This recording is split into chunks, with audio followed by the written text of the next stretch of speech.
5 kilo अमरूद लेके तो मां के कमरे के करीब से गुजर गया है। बीबी को जाके कहता है चल आधा किलो अम्मा को भी दे, उसके कौन से दांत हैं। तो प्लेट में डाल के वो लाई है। तू समझा ही नहीं, तूने गौर ही नहीं किया। बंदा तो वो ठीक नहीं था, नेपोलियन। पर किसी ने उससे पूछा था, बता जिंदगी में पैसे लेने का मजा कब आया।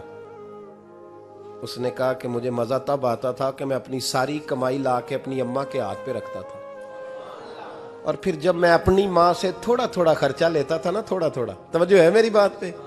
अम्मा जी 10 रुपए दे आज। कहते जब मैं थोड़ा थोड़ा खर्चा लेता था ना, तो मुझे यूं लगता था जैसे मैं बादशाह वक्त के सामने खड़ा हूं और वो खजाने का मुंह खोल खोल के मुझे देता जा रहा है।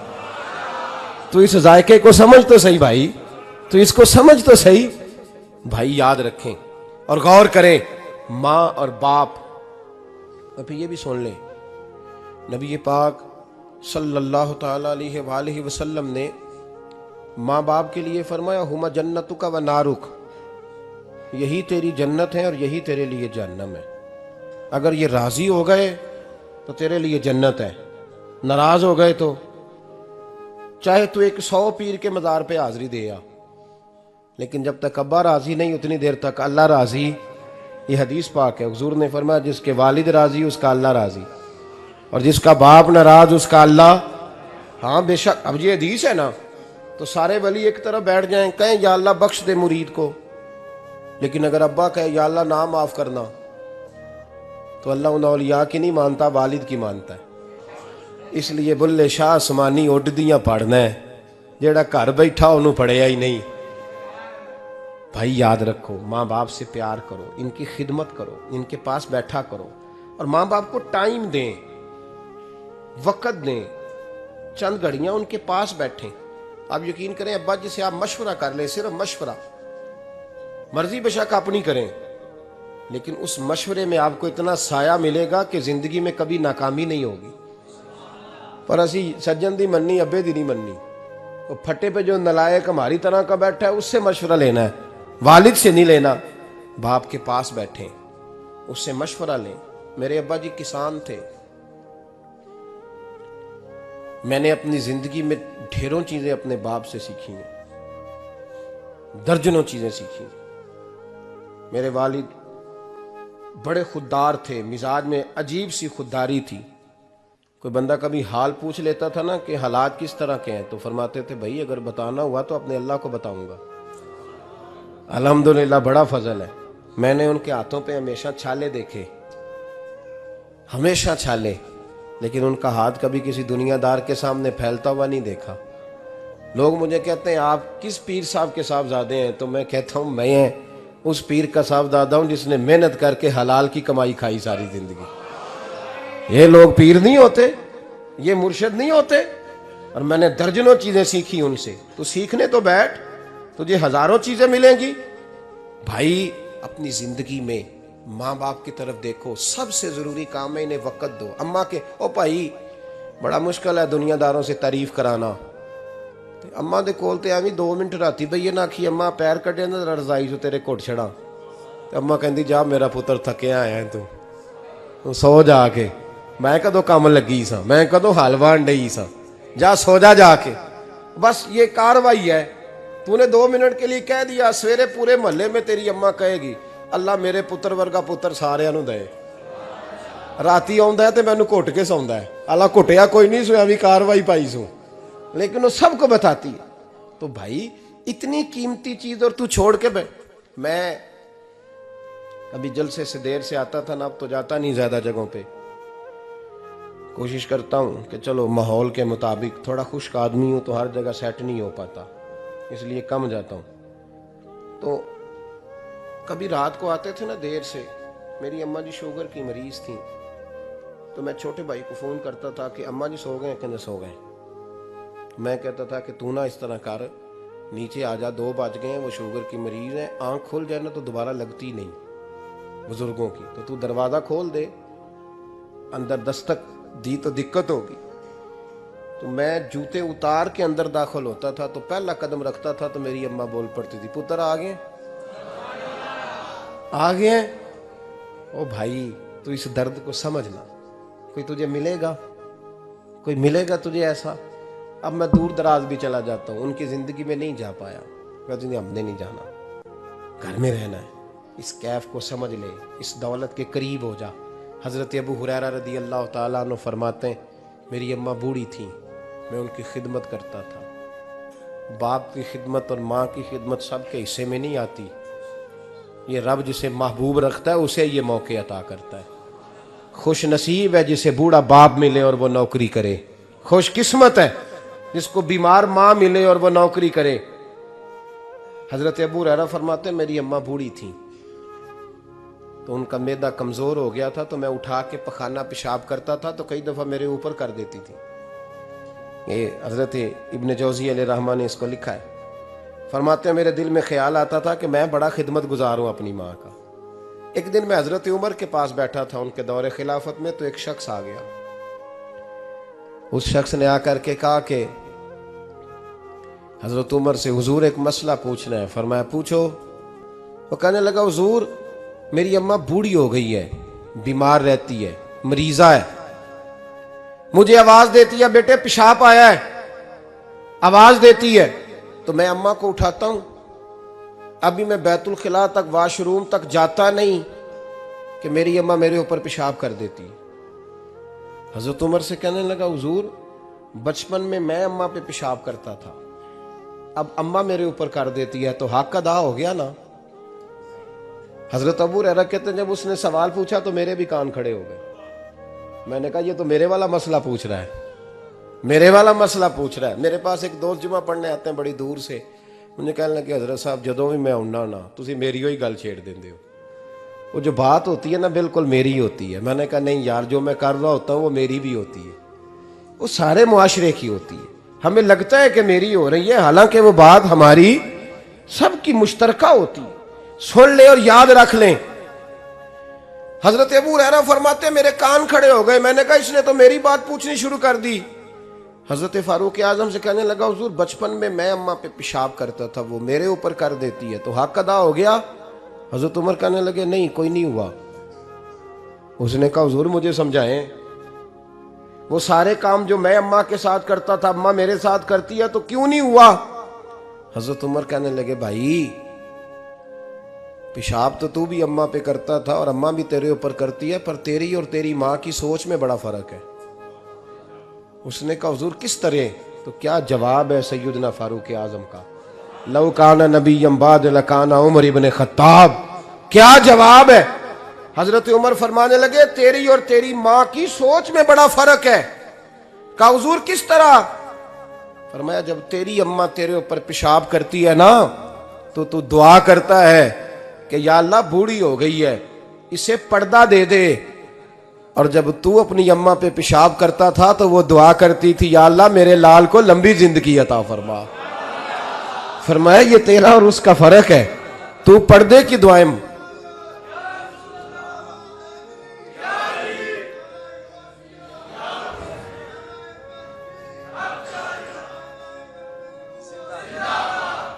सुने अजीजों, कहा जब तेरी और तेरी माँ की सोच में, और नबी पाक सल्लल्लाहु अलैहि वसल्लम ने फरमाया है जितने भी गुनाह इंसान करता है ना अल्लाह करीम सजा को रोक देता है, क़यामत में सजा देगा। और जो माँ बाप का नाफरमान है ना उसको दुनिया में भी सजा मिलेगी। जो माँ बाप का नाफरमान है उसे दुनिया में भी, आप यकीन करें बच्चे थोड़ा सा पड़ जाते हैं बेचारे तो माँ बाप से कहते हैं अब्बा जी तुसी पुराने दौर दे हो, तो की पता होए, और तुझे पता ही नहीं भाई, तुझे खबर ही नहीं, ये पुराने दौर के नहीं, तू बेवकूफ़ों के दौर का है, तू समझ ये को तालीम है। अकबर अलाहाबादी ने कहा था हम ऐसी लाखों किताबें काबिले ज़ब्ती समझते हैं, जब्त करने को दिल करता है, हम ऐसी लाखों किताबें काबिले ज़ब्ती समझते हैं जिनको पढ़ के बेटे बाप को खबती समझते हैं। बात है करने वाली, माँ और बाप इतना बड़ा दर्जा है।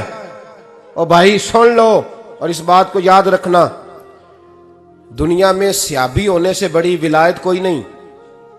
सारे वली गौस कुतुब अब्दाल मिलके भी सियाबी के कदमों की खाक तक को नहीं पहुंच सकते। लेकिन हजरत अवैसे करनी सहाबी नहीं बन सके सिर्फ अपनी अम्मा की वजह से, पीछे रहे। महबूब ने फरमाया तू वहां रह के माँ की नौकरी कर, तेरा नबी तुझसे राजी है। इतना बड़ा काम उन्होंने छोड़ दिया, हुजूर की ज़ाहिरी ज़ियारत नहीं कर पाए, और तू कहता है मैं फलाने पीर साहब के आस्थाने पे होता हूं, अम्मा बड़े भाई के पास होती है, मैं जाता हूं तंजीमों के साथ, जमातों के साथ, और अम्मा फलाने के साथ। ये कैसी बात हुई?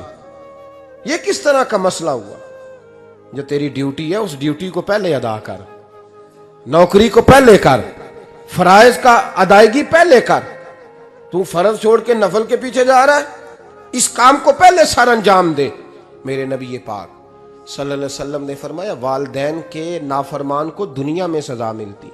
हजरत मालिक बिन दिनार रहमतुल्लाह ताला अलैह फरमाते मुझे अल्लाह ने 60 हज करने की तौफीक अता फरमाई। कितने? बोल के बताएं।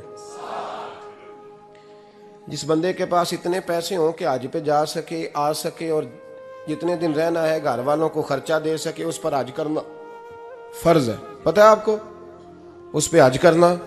इसलिए बयान कर रहा हूं कि हज की दरखास्तें जा रही हैं। हम पता क्या कहते हैं? हम कहते हैं बच्चे बड़े होंगे, शादी करूंगा, फिर जाऊंगा। ये किसने फतवा दिया है? ये किससे आपने पूछा है? वो जब बड़े होंगे उनकी शादी की चीज उस वक्त आप पे फर्ज होगी। अभी जो फर्ज है उसको अदा करें। और ये तिरमिजी शरीफ की हदीस है, याद रख ले। नबी पाक सल्लल्लाहु अलैहि वसल्लम ने फरमाया जिस पर हज फर्ज था उसने किया नहीं, बगैर हज किए मर गया, या यहूदी होके मरेगा या ईसाई होके मरेगा। इतना बड़ा हुक्म है हज के हवाले से, लेकिन लोग इंतजार करते रहते हैं पता नहीं किस चीज का। जब आपको अल्लाह मौका दे, हिम्मत दे, तो पहली फुर्सत में ये फरीजा अदा करें, ये जरूरी काम है। हजरत मालिक बिन दिनार फरमाते मैंने 60 हज किए। एक हज के मौके पर मैंने बड़ा रश देखा, लाखों का इज्तिमा हुआ। मेरी बातों की समझ तो आ रही है ना आप दोस्तों? जो नहीं बोल रहे उन्हें भी आ रही है ना? अल्लाह जज़ा दे। कहते लाखों का मजमा था, तो मेरे दिल में ख्याल आया, मैंने कहा अल्लाह इतने लोग आए हैं, इनका हज कबूल भी हुआ कि नहीं? फरमाते मैं सोच रहा था तो रात को ना ख्वाब में मैंने किसी कहने वाले को कहते हुए सुना कि सब का कबूल हो गया। बल्ख का रहने वाला मोहम्मद बिन हारून बल्खी है, उसका हज कबूल नहीं हुआ।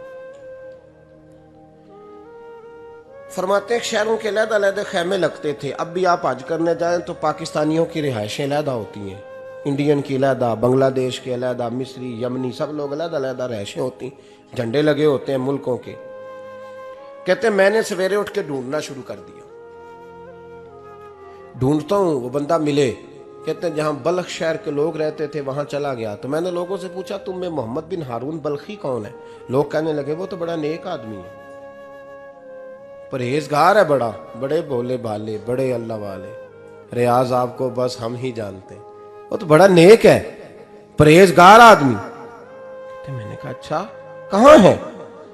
उन्होंने कहा पहाड़ के पीछे उसने खैमा लगाया हुआ है, सारी रात इबादत करता है, सारा दिन रोजा रखता है, कायमुल लैल है, साइमुद दहर है। क्या बात? फरमाते मैं उन लोगों की बात सुन के हैरान हो गया कि मुझे क्या बताया गया, ये क्या कह रहे हैं। फरमाते मैं पहाड़ के पीछे गया। हजरत मालिक बिन दिनार अलैहि रहमा फरमाते हैं जब मैं वहां पहुंचा तो मैंने उस शख्स को मुसल्ले पे बैठे देखा। कसरत इबादत के आसार उसके वजूद पर नजर आ रहे थे, सीधा बाजू उसका कटा हुआ था। फरमाते 2 रकते मुकम्मल करके ना मैंने उससे अस्सलाम वालेकुम कहा तो मुझे कहने लगा वालेकुम अस्सलाम, आप मालिक बिन दिनार हैं? मैंने कहा बड़ी इसकी फिरासत है। फरमाते फिर उसने ठंडी सांस ली, कहने लगा आपको ख्वाब आई होगी कि मेरा हज कबूल नहीं हुआ। फरमाते मुझ पर और बिजली गिरी कि क्या कह रहा? फरमाते मैंने कहा यार लोग भी तेरी तारीफ कर रहे हैं और तेरी बसीरत भी बड़ी है, तो ये माजरा क्या है? कहने लगा आप ना पूछें। ये कह के उसने रोना शुरू किया, देर तक रोता रहा। मैंने कहा नहीं यार तू बता। कहने लगा नहीं आप ना पूछें, आप नाराज होंगे। मैंने कहा मैं नहीं होता, तू बोल ना। कहने लगा हुजूर 24 साल हो गए मुझे हज करते हुए, 24वां हज है मेरा, और हर साल कोई अल्लाह का वली आके बताता है कि जा चला जा, तेरा कोई नहीं कबूल हुआ। बेपरवाही वेख सज्जन दी, जिथे किसे दी पेश ना जावे, उन्हें ताजा वाले दर दर रोले, ते मंगतियां तख्त बिठावे। आजम किसे नू घर आ मिलदा ही, कोई काबे खाली आवे। कहते हैं उसने मुझे कहा हुजूर 24वां हज है, हर साल कोई बताता है। मैंने कहा तेरी गलती। कहने लगा मैं अपनी मां का नाफरमान। मैंने कहा वाकया क्या हुआ? कहने लगा हजरत अल्लाह ने मुझे दौलत दी, माल दिया, जमीनें दी, तो मैं अय्याश हो गया। आप यकीन करें, अल्लाह लोगों को माल देता है तो वो समझते हैं मेरी चालाकी से आया है, मैं तेज बड़ा था इसलिए आया है। नाफरमान होते हैं। लेकिन जो रब लेना जानता है, देना जानता है, वो लेना भी। वारस शाह मान करी ना वारसा दा, रब बेवारसा करके मार दई। लोग बड़े स्मार्ट बन जाते हैं, उनकी गुफ्तगू में बड़ा तकब्बुर होता है, उनके निगाहों के अंदाज में बड़े, वो कहते हैं ओहो सब लोग बेवकूफ़ हैं, सिर्फ मैं सियाना हूं, काम जो सही चल रहा है। ओ भाई 1 मिनट लगता है इंसान को बादशाह से फकीर होने में। एक इमाम मालिक रहमतुल्लाह अलैह बैठे थे, तो हारून रशीद आपसे कहने लगा इमाम अबू मालिक से, हजरत बताएं इस वक्त अल्लाह क्या कर रहा है? आप फरमाने लगे यार तू बड़े मोटे दिमाग का है, किस तरह के सवाल पूछता है? बादशाह था ना, कहा नहीं आप बताएं। तो इमाम मालिक फरमाने लगे तू तख्त पे बैठ के सवाल पूछता रहता है और मैं नीचे बैठ के जवाब देता रहता हूं, नीचे आ फिर बताता हूं। उसने कहा जनाब बताएं। फरमाने लगे तू सवाली है ना, तो तू नीचे बैठ और मैं ऊपर बैठता हूं। क्या जनाब आ जाए। हारून रशीद नीचे आ गया, इमाम मालिक तख्त पे बैठ गए। फरमाने लगे अब बता क्या पूछ रहा था? कहने लगा हुजूर पूछा था अल्लाह इस वक्त क्या कर रहा है? फरमाने लगे रब इस वक्त तुझे समझा रहा है कि इस तख्त पे तकब्बुर न करना, 1 मिनट लगता है मैं तुझे उठा के मालिक को बिठा दिया करता हूं, ये तुझे समझा रहा है, लिहाजा इस समझ पे कायम रहना, तकब्बुर न करना, 1 ही तो मिनट लगता है, ये तुझे समझा रहा है। तो वो शख्स कहने लगा मोहम्मद बिन हारून बल्खी इमाम मालिक बिन दिनार से कि हुजूर बड़ी दौलत थी तो मैं अय्याश हो गया था। रमजान का महीना था, अम्मा तंदूर में रोटियां लगा रही थी, मैं शराब पी के घर आ गया। हमारे यहाँ ये भी फैशन है ना, अब मेहंदी वाले दिन चौधरी साहब के डेरे पे जवान शराब पीते हैं, तो पूछते हैं हाजी साहब आप तो हाजी भी हैं, तो डेरे पे मुंडे क्या करते रहे? कहते मैं डेरे तो था मैनू नहीं पता, वो कार लगे सन। हाजी साहब आपको सारा पता है और अल्लाह आपसे पूछ लेगा। यहाँ तो कोई आदमी चुप कर जाएगा आपके किलों की वजह से, लेकिन अर्श के मालिक को भी तो जवाब देना है कि नहीं? क्या तरीका है? देखिए ना, कुल वाले दिन महफिल और मेहंदी वाले दिन अल्लाह से सिर्फ दुखों का रिश्ता है, रसूलुल्लाह से सिर्फ गमों का रिश्ता है। अगर तूने ढोल ढमक्का शोर शराबा किया है शादी वाले दिन, तो कुल वाले दिन भी बजा, तेरा पता चले, जनाजे पे भी बजा। क्या तमाशा है? मजहब सिर्फ रस्म है, जरूरत है, कोई मर गया तो कुरान पाक खोल लो, बाकी जो मर्जी करो। हज भी कीती जांदे हो, लहू भी पीती जांदे हो, खो के माल यतीमां दा भेज मसीती जांदे हो, फट दिलां दे सींदे नहीं टोपियां सीती जांदे हो, नफ्स ते छुरी फेर दे नहीं बकरे कीती जांदे हो, फर्ज भुलाई बैठे हो, नफला नीती जांदे हो, ओ दसो ते सही बुल्ले नू ए की कुछ कीती जांदे हो, ओ दसो ते सही बुल्ले शाह नू की कुछ कीती जांदे हो। कोई तरीका है? कोल शरीफ पे मौलवी साहब तशरीफ लाइएगा, अब्बा जी के कोल है, तो मैं तो कहता हूं बजा ना बैंड बाजे वाला आज भी, तेरा पता चले कि ये दो काम कैसे होते हैं। तू किस तरह 2 कश्तियों का, समझ नहीं आती बात की। मैं तो जाता ही नहीं बैंड बाजे वाली शादी पे, मैं कहता जो तुमको मर्दी पढ़ा लो, ने कहा हमसे नहीं 2 काम होते, अल्लाह रोजी देने वाला है, एक ही करते हैं, 2 रंगी छोड़ के यक रंग हो जा, सरासर मोम हो जा या संग हो जा, मौज करो। हम इस चक्कर में पड़ते ही नहीं, हम वो रास्ता ही छोड़ देते हैं जो हमारी तबीयत के मुताबिक नहीं होता, बस खत्म हो गई बात। इसलिए गौर करें और याद रखें इस बात को। इमाम मालिक बिन दिनार रहमतुल्लाह अलैह फरमाते हैं मुझसे कहने लगा पैसे आए तो मैं अय्याश हो गया। रमज़ान का महीना था, असर के बाद मेरी अम्मा इफ्तारी की तैयारी कर रही थी, मैं गया, मैंने कहा शराब पी हुई, अम्मा रोटी दे, तो अम्मा कहने लगी शर्म कर, शर्म कर, रोज़ा रखा नहीं तो जिन्होंने रखा है उनका तो ख्याल कर। कहते अम्मा की बात का मुझे गुस्सा लगा। मैं कहा करता हूँ बदनसीब है वो बेटा जिसका बाप उससे बात करते हुए डरता है कि पता नहीं कहाँ से बोलेगा। बदनसीब नहीं वो बेटा जिसकी मां उससे बात करते हुए सहम जाती है कि पता नहीं कौन सी बोली बोलेगा। बदनसीब नहीं कि मां बाप भी जिससे खोल के बात ना कर सके। हजरत मालिक बिन दिनार से कहने लगा, अम्मा ने जब कहा ना शर्म कर, तो मुझे गुस्सा आया, मैंने मां को थप्पड़ मारा और मेरी मां जलते हुए तंदूर में गिरी। लोगों ने मुझे पकड़ के अंदर बंद कर दिया कमरे में। सारी रात मैं शोर सुनता रहा पर नशे में धोत रहा। सवेरे आंख खुली तो मेरी बीवी बैग बांध रही थी। मैंने कहा, कहाँ जा रही हो? कहने लगी, जो माँ का नहीं बना मेरा कैसे बनेगा? वो मैंने कहा, मेरी अम्मा का। वो तो लोगों ने रात को ही दफन कर दी जनाजा पढ़ के। तड़प के कहने लगा, मुझे क्यों नहीं बताया? तो कहते हैं, लोग कहने लगे तेरी मरती हुई माँ कह गई थी इसे मेरा मुंह ना देखने देना। मेरे जनाजे के करीब ना आए। हजरत मालिक बिन दिनार फरमाते हैं, जब उसने ये बात सुनाई तो मैंने भी उसके मुंह पे थप्पड़ मारा। मैंने कहा, तू इसी काबिल है। कहते हैं वो रोने लगा, हुजूर दुआ करे अल्लाह मुझसे राजी हो जाए। कहने लगा, जब माँ की इंतकाल की खबर मिली तो मैंने कुल्हाड़ी लेके वो हाथ काट दिया जिससे माँ को मारा था। मैंने सारी जायदादें खिरात कर दी। 24 साल हो गए, 24 साल। सारी रात नमाज पढ़ता हूँ, रोज़ा रखता हूँ, हज करता हूँ, पर हर साल कोई आके कहता है जा दौड़ जा, तेरा कोई नहीं कबूल हुआ। हुजूर दुआ करे मालिक राजी हो जाए। फरमाते मैं थप्पड़ मार के आ गया। मैंने कहा, तुझसे राजी हो जाए इतने जालिम से? इमाम मालिक फरमाते हैं, रात को आके सोया तो मुझे ख्वाब में रसूल पाक का दीदार हुआ। तो नबी पाक अलैहिस्सलाम ने फरमाया, मालिक तू उसे मायूस क्यों कर आया है? अल्लाह तो बड़ा मेहरबान है। कहा, हुजूर माँ के नाफरमान को माफी कैसे मिलेगी? तो इमाम मालिक फरमाने लगे, नबी करीम ने फरमाया, जा उसे जाके बता दे तुझे कयामत में तेरी माँ की वजह से बख्श दिया जाएगा। कहा, हुजूर अम्मा की वजह से किस तरह? तो महबूब फरमाने लगे, इसकी माँ कयामत में इसके खिलाफ मुकदमा दायर करेगी रब करीम की अदालत में। ए अल्लाह, मैंने 9 माह पेट में रखा, दर्द सह के इसे जना, जिगर का खून पिला के पाला और इसी ने मुझे कत्ल किया। रब करीम इसकी माँ का मुकदमा सुन के कहेगा, उठाओ इसको दोजख में फेंको, इसने माँ जलाई थी इसे भी जलाओ। महबूब फरमाने लगे, जब पकड़ करके मालिक उसको मोहम्मद बिन हारून को लोग ले जाएंगे ना जहन्नम की तरफ, अभी फरिश्ते घसीटेंगे ही तो पलट के फिर अम्मा की तरफ देखेगा और दूसरी दफा फिर घसीटेंगे तो पलट के देखेगा और तीसरी दफा फिर पलट के कहेगा, अम्मा ये मुझे जलाने लगे, अम्मा ये जहन्नम में फेंकने लगे। मेरे हबीब फरमाने लगे, वो जल के मरने वाली माँ वहां भी बोल पड़ेगी, कहेगी, या अल्लाह चल मैंने माफ किया तू भी माफ कर दे।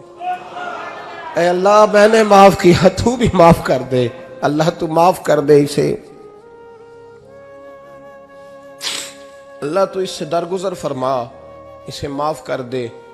मेरे महबूब पाक अलैहिस्सलाम फरमाते, रब करीम कहेगा इसने तुझे जलाया, तो कहेगी, अल्लाह ये तो बेटा था इसने जला दिया, मैं माँ हूँ, मेरे सामने जले तो मैं कैसे बर्दाश्त कर सकती हूँ। फरमाया उसने जला के मारा था, पर उसी माँ की वजह से रब करीम इसे जन्नत अता फरमाएगा। पलटा पलटा, जा जाके माँ के पैरों में बैठ, जा सवेरे अनपढ़ बाप से दुआ कराया कर, जा बिल्कुल अंगूठा छाप बाप से सुबह दुआ कराया कर, देख रब करीम तेरे लिए रहमतों के दरवाजे खोल देगा। और आखिरी बात ये भी सुन ले, माँ बाप के इंतकाल के बाद रिश्ते खत्म नहीं होते। रिश्ते खत्म, क्या दुआ मांगते हो नमाज में? रब्बना इग़फिर ली। इसका मतलब है माँ बाप तो है ना, वो जो औलाद बचपन में चली जाएगी ना, नाबालगी में, छोटे बच्चे, वो क़यामत में माँ बाप की सिफारिश करेंगे। माँ बाप के इंतकाल के बाद भी आला हज़रत फाज़िल बरेलवी ने 12 हुकूक लिखे हैं माँ बाप के फतावा रज़विया में। फरमाया उनके दोस्तों से दोस्ती रख, उन्होंने वादे किए थे वो वादे पूरे कर, अगर उनके ज़िम्मे कर्जे हैं तो अदा कर, और अगर तेरे माँ बाप जो नेकियां करते थे वो नेकियां जारी रख। और इमाम जलालुद्दीन सयूती ने शरह सुदूर में लिखा है, ज़मीन पे रह के गलत काम ना करना, वरना फरिश्ते कब्र में जाके तेरे माँ बाप को कहेंगे तो कितनी बुरी औलाद पैदा करके आया। और फरमाया तो दुनिया में रह के अच्छे काम कर, चाहे दुआ मांग चाहे ना मांग, फरिश्ते कब्र में जाके कहेंगे क्या बात है तुम्हारे बेटे की, कैसा लाल पैदा किया है, दुनिया खैर से भर दी है। और भाई मुझसे कोई बंदा पूछे ना कि माँ बाप को इसाले सवाब का सबसे बेहतरीन तरीका, तो मैं कहता हूं बेटे नमाजी हो जाओ।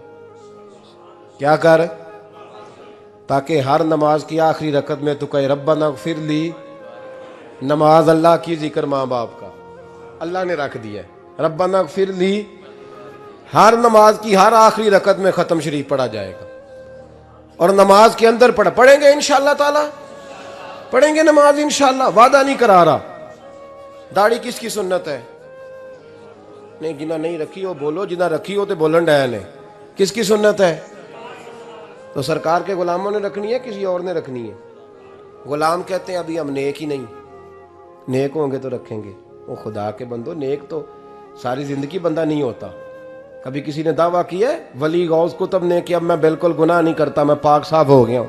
किया है कभी? ये शैतान का वसवसा है। दाढ़ी हुजूर की सुन्नत है, और रखो तो नबी पाक की मर्जी के रखो, पूरी मुट्ठी रखो, अपनी मर्जी की ना रखो। जितनी मुझे अच्छी लगती है उतनी मैंने रख ली। एक मुट्ठी दाढ़ी रखें, सारी दुनिया की ट्रेनें गुजरती हैं तो गुजर जाएं, नमाज का वक्त नहीं गुजरना चाहिए।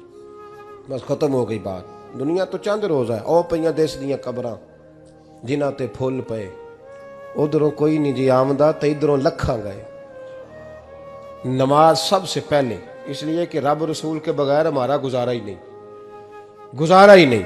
नमाज, कुरान पाक और दुरूद सलाम, ये कज़ा होना ही नहीं चाहिए, जो मर्जी हो जाए। और साथ साथ सुन्नत और शरीयत का लिहाज करना सीखें। और मेरी अपील ये है, हर इमारत पे गुलाफ नहीं चढ़ता, सिर्फ खाना काबा पे चढ़ता है। हर किताब का गुलाफ नहीं होता, सिर्फ कुरान पाक का होता है। हर बीबी का पर्दा नहीं होता, सिर्फ मुसलमान औरत का होता है। जो चीज़ें पर्दों में होती हैं ना, वो मुकद्दस होती हैं। और भाई टाफी से भी रैपर उतार दो तो मक्खियाँ बैठने लगती हैं। तो जो बीबी पे पर्दा होगी उस पर बुरी नजरें नहीं जमेंगी। ड्यूटी है आपकी, बेटियों को पर्दा कराएं, बहनों को पर्दा कराएं, माँ बाप माओं को गुजारिश करें। पर्दा हुस्न है मुसलमान का।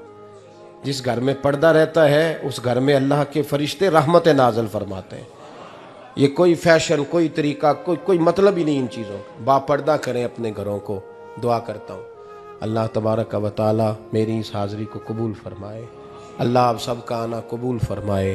और जो कुछ मैंने कहा अल्लाह तबारक व तआला हमारे दिलों में, हमारी रूहों में इस जज्बे को जागुज़ी फरमाए। आखिर दावाना अल्लाह सलामत। अब काफी नहीं हो गया काम? अल्लाह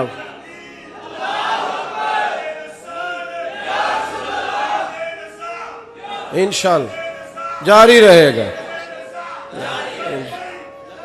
लब्बैक या रसूल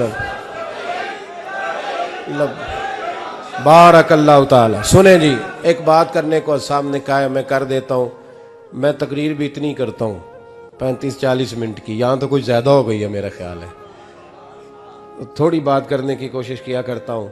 चलो मेरी राय ये है कि खुराक थोड़ी हो तो हजम जल्दी हो जाती है। अरसलान साहब से मैंने कहा मेरा खाना ना पकाना। मेरा मौक़िफ़ ये है कि महफ़िलें सस्ती करनी चाहिए ताकि ज़्यादा होनी शुरू हो जाए। महंगी बड़ी है इसलिए मैं दस यार माड़ा बंदा तो हाथ ही नहीं ना पाता।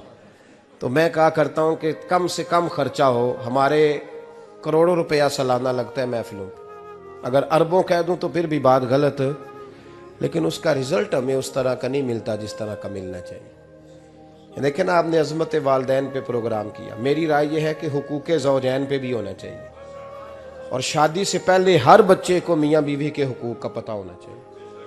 बाद में 3 तलाक़ें दे के आ जाते हैं, कहते हैं मैंने पता ही नहीं सी। तो अगर पहले पता कर लेंगे तो ये तमाशा नहीं लगेगा, लेकिन ये काम होता नहीं। बहन भाइयों के हुकूक पर बात होनी चाहिए, ये बड़े ज़रूरी काम है। और ये भी सारा मेरे नबी पाक का मिलाद ही है, इसलिए कि ये बातें मुस्तफ़ा ने सिखाई हैं हमें सल्लल्लाहु। एक बात कही हज़रत ने, मैं अर्ज़ कर देता हूँ। मुहद्दिस इब्न जौज़ी रहमतुल्लाह अलैह एक बुज़ुर्ग के बारे में फरमाते हैं, वो कहते हैं कि बाज़ लोगों ने तो उनका अपना नाम लिखा है, और बाज़ जगह पे एक और बुजुर्ग का जिक्र है, और बयान रवायत हज़रत मुहद्दिस इब्न जौज़ी फरमाते हैं। वो कहते हैं कि मैं घर में कोई काम कराना था, काम होते हैं ना छोटे मोटे घर में, तो फरमाते हैं मैं मजदूर लेने गया बगदाद में। चौकों पे मजदूर सारी उम्र का मजदूर ही है ना बेचारा।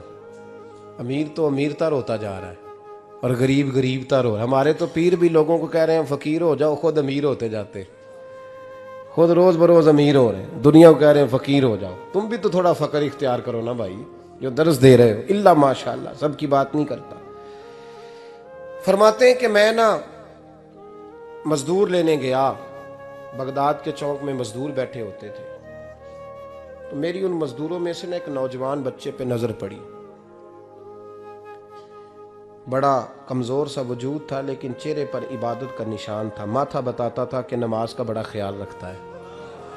मैं उसके करीब गया, चेहरे भी बड़ा कुछ बताते हैं ना, चेहरों में भी बड़ी रानाई होती है। फरमाते हैं मैं करीब गया, मैंने उसको कहा बेटे मजदूरी करोगे? तो कहने लगा मजदूरों में बैठा हूँ तो हुजूर मजदूरी के लिए ही तो बैठा हूँ। तो मैंने कहा कि चलो फिर। कहने लगा नहीं मेरी कुछ शर्तें। मैंने कहा बताओ? कहने लगा पहली शर्त यह है कि लोग 4 दिनार दिहाड़ी लेते हैं, मैं 3 दिनार लूँगा। मैंने कहा यार बे तो बड़ी बेहतरीन है, बाकी भी इस तरह की रख ले। उसने कहा हुजूर दूसरी शर्त यह है कि मैं आपकी मुकम्मल बात मानूंगा, लेकिन जब अजान हो जाएगी फिर आपकी नहीं सुनूंगा। तीसरी बात उसने ये की कि हुजूर मैं आपके घर में काम करूंगा पर आपके किसी सवाल का जवाब नहीं दूंगा। कहते हैं मैंने कहा यार तू बड़ा अजीब है, शर्तें तो मालिकों की होती हैं। कहने लगा जी बहरहाल मैं शर्तें लगा के जाता हूँ। फरमाते हैं मैं उसे घर ले आया, काम मैंने उसको बताया, तो जो काम मजदूर सारे दिन में करता है ना, उसने 2 घंटे में ही कर दिया। हमारे मजदूर सिगरेट पीने में भी तो आधा घंटा लगाते हैं ना, वो चाय पीने जाएं तो पौना घंटा। वहाँ उनको भी तो दयानतदारी करनी चाहिए कि नहीं करनी चाहिए? ने मुआहदा किया है ना जी, तो पूरा उतरना चाहिए ना।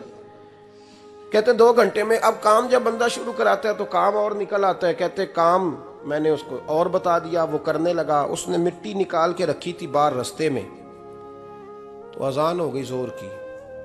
उसने वहीं कुदाल छोड़ी कई और चलने लगा। तो मेरा बेटा कहने लगा इसको जरा बराबर कर दो। कहने लगे चुप कर जा, तेरे बाप से बात हुई थी, जब अजान होती है तो मैं किसी और की नहीं सुनता, सिर्फ अल्लाह रसूल की सुनता हूँ। कहते मस्जिद चला गया, नमाज पढ़ के आया तो दोपहर का वक्त था। मेरी बीबी कहने लगी इसको को खाना खा ले।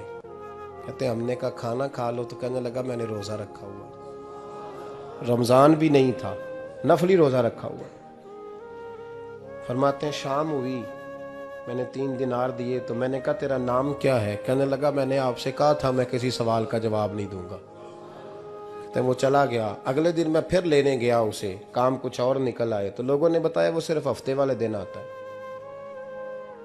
मैंने कहा क्यों? कहने लगे जी वो कहता है मेरा हफ्ते का खर्चा 3 दिनार है, जब 3 दिनार कमा लेता हूं तो बाकी सारा टाइम अल्लाह रसूल की जिक्र में गुजार दिया करता हूं। फरमाते हैं अजीब। अगले हफ्ते मैं फिर लेने गया, मैंने पूरा हफ्ता इंतजार किया कि काम उसी से कराना है। मैं जब गया तो मैंने कहा चलो। कहने लगा मेरी शर्तें याद है ना? और मैंने कहा याद है भाई, साथ चल। फरमाते हैं काम कराया, 2-3 हफ्ते वो आता रहा। एक हफ्ते में गया तो लोगों ने कहा हुजूर आज नहीं आया। क्यों? कहने लगे बीमार हो गया। कहाँ घर है? कहने लगे बगदाद के कब्रिस्तान के पीछे जो कच्ची आबादी है उसमें रहता है। फरमाते मैं गया, दरवाजे पे दस्तक दी तो कहने लगा हुजूर आप हैं? दरवाज़ा खुला है, आ जाइए। फरमाते हैं मैं अंदर गया तो मैंने कहा तुम्हें कैसे पता चला मैं आया हूँ? कहने लगा हुजूर अल्लाह वाले हो, आप नहीं आना था, वरना अमीर तो गरीबों का पता लेने कोई नहीं आते। कहते मैं करीब गया तो कहने लगा मैं आपका इंतज़ार कर रहा था, तेज़ बुखार है, तप रहा। जेब से कुछ पैसे निकाले, कहने लगा ये पैसे रखने। एक अंगूठी निकाली, कहने लगा हुजूर आज रात को मेरा इंतकाल हो जाएगा, इन पैसों का कफन खरीद के सुबह जनाजा पढ़ के मुझे दफन कर देना, और जब दफन करो तो ये अंगूठी लेके असर के बाद हारून रशीद के पास जाना। आप उसे कहना मैंने मिलना है, पर वो आपको टाइम नहीं देगा। आप उसको आवाज़ दीजिएगा कि तेरी एक अमानत है मेरे पास, फिर वो आपसे मिलेगा तो अंगूठी दे दें, फिर आप मेरी तरफ से फारिग हैं, हजरत फरमाने लगे तेरा नाम, और कहने लगा हुजूर वक़्त थोड़ा है, आज रात मैंने जाना है, बड़ी लंबी माफ़ी मांगनी है रब करीम से, अगर मुनासिब समझे तो मुझे अपने रब से तन्हाई करने दे। फरमाते हैं मैं आ गया, पर उसकी बातों ने मुझे सारी रात सोने नहीं दिया। फरमाते सुबह बड़ी मुश्किल से सूरज निकला, मैं गया, दरवाजे पे हाथ रखा तो दरवाज़ा खुला हुआ था। अंदर दाखिल हुआ तो खुशबुएं मेरा इस्तकबाल कर रही थी। जब चेहरे से कपड़ा हटाया तो उसका तो इंतकाल हो चुका, इंतकाल हो चुका, ऐसे जैसे किसी का दीदार करके सोया। कहते मैं तो 2 आदमी ले गया था जनाजे पे, पर पता नहीं दुनिया किधर किधर से आई, कहां कहां से। अखां जदों मीटियां जमाना मैनू रोवेगा, अपना ते अपना बेगाना मैनू रोवेगा, अपना ते अपना। और मियाँ साहब ने कहा था बाद मरन दे मुखड़ा मेरा हो जावे जे ताज़ा, फिर समझ लेना महबूब मेरे ने आन पड़िया जनाजा। और किसी उर्दू के शायर ने कहा था मेरे मरने पे हर सू शोर मच जाएगा देखोगे, अल्लाह मेरे मरने पे हर सू शोर मच जाएगा देखोगे, कहने अलविदा सरकार खुद तशरीफ लाएंगे। फरमाते हैं मैं तो 2 बंदे ले गया था, पर पता नहीं मखलूक कहाँ कहाँ से आई। जनाजा पड़ा, दफन किया। हारून रशीद के पास में असर के बाद गया, मैंने बुलाना चाहा पर बादशाह था, मेरी तरफ देखा ही नहीं। मैंने उसको कहा तेरी एक अमानत मेरे पास है। फरमाते हैं वो मुझे कोने पे ले गया, क्या बात है, कमरे में बुलाया, मैंने अंगूठी दी। हारून रशीद तो चीखे मारने लगा, कहने लगा अंगूठी वाला कहाँ है। मैंने कहा वो तो इंतकाल कर गया। कहने लगा मुझे कब्र पे ले चल। कहते मैं कब्र पे लाया तो वो लेट गया, तड़प के रोने लगा। मैंने कहा मेरा कलेजा फट जाएगा, ना उसने कुछ बताया ना तूने बताया, ये कौन था। तो हारून रशीद कहने लगा ये मेरा बेटा था। मैंने कहा तेरा बेटा और मजदूर। कहने लगा हुजूर ये हजरत दाऊद ताई के पास बैठा करता था, उनका मुरीद था, मुझे रोज कहता था अब्बा तूने बड़ी दुनिया इकट्ठी कर ली है, मरते वक्त तुझसे टांगे समेटी नहीं जाएंगी, इतना हिसाब नहीं तू दे सकेगा। मैं इसको समझा देता, इसकी अम्मा समझा देती। ये रोज हमें कहता छोड़ दो आ जाओ अल्लाह रसूल की बारगाह में झुक जाएं।